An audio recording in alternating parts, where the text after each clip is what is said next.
রাষ্ট্র করবে রাজ্য সরকার, তাকে রাষ্ট্র করবে কেন্দ্রীয় সরকার, তার দায়িত্ব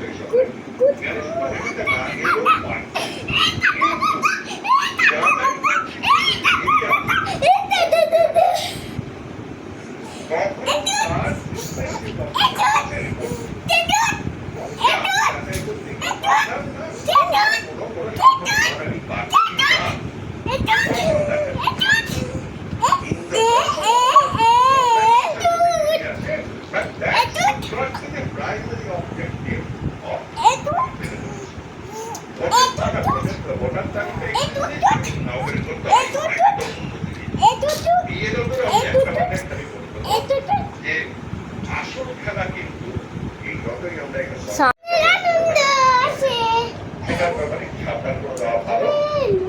আবার সাথে সাথে আরেকটা জিনিস বক্তব্য আমি না করে পারছি না, সেটা যে এই মুহূর্তে যাদের বিয়েটা করা হচ্ছে রাজ্য সরকারি কর্মচারী, অর্থ সরকারি কর্মচারী, শিক্ষক শ্রেণী, তারা অনেকেই আবার রাজ্য সরকার বেশ মুক্ত সবাই কাজ করবে, কাজ করবে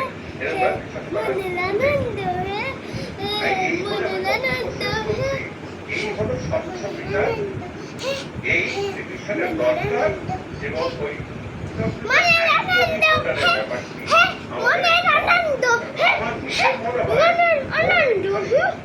এই ডুপ্লিকেট ভোটার এক হচ্ছে জর্জ সরকার বলছে এসআইআর কেন, তার কারণ সাধারণ জন্মহার এবং সাধারণ মৃত্যুহারে স্ট্যাটিস্টিক্যাল যে এটা 5,70,00,000 বা 80,00,000 হওয়ার কথা, সেটা আমাদের রাজ্যে একটা ভুল 7,64,00,000। এইখান থেকে চলে আসে বিএলওদের হুমকি সংখ্যক বিএলওরা এই জন্যই ভয় পাচ্ছে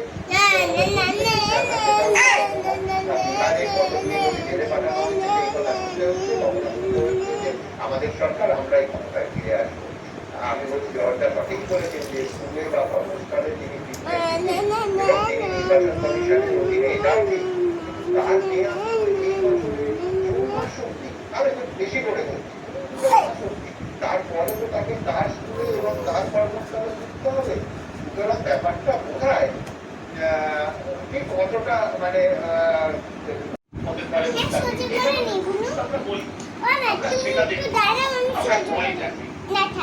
অন্যায় করলে শাস্তি হবে, চিরকালই এই কথার মধ্যে কোনো ভয় দেখার ব্যাপার নেই। কিন্তু আমরাই আবার আছি, তোমাদের কিন্তু রাজ্যেই কাজ করতে হবে, এটা কমপ্লিটলি আসবে। গতবার বিজেপি নেতা এখানে পর্যবেক্ষক এসেছিলেন, আপনি বা 200 বার কিন্তু 200 রেজাল্ট বেরোচ্ছিল, সকাল 10টা থেকে দিল্লির দিকে চুপ করার জন্য লাইন পড়ে গেছে। আমি কি দাদা এখানে বিজেপি অনির্বাণ সকাল 10টার সময় কাউন্টিং উল্টো এখন বিএলওদের জন্য যে গাছে উঠিয়ে বই কিনে নেওয়ার অঙ্গীকার